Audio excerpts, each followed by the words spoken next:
Bueno, en principio la semana buena porque necesitábamos, sobre todo yo, necesitaba una semana con el equipo completa sin la urgencia que te generan los partidos para poder trasladar ideas y bueno, y que empecemos a asociarnos mejor entre los jugadores y yo. Era muy necesario.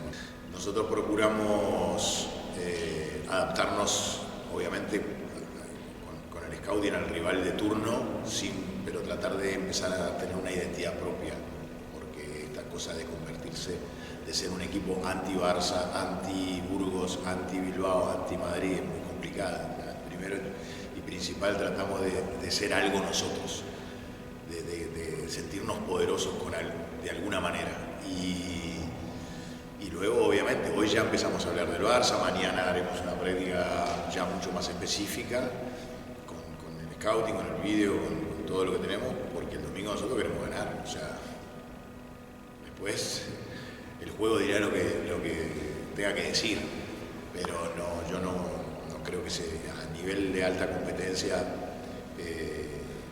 hay una cierta paridad en la que ningún partido se gana antes de jugarlo ni se pierde antes de jugarlo.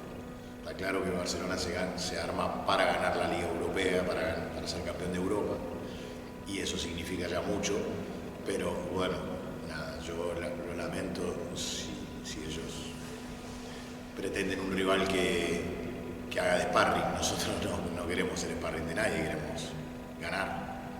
Sabemos de la dificultad que eso conlleva, pero la mentalidad tiene que ser esa siempre. El rival más importante y el partido que querés ganar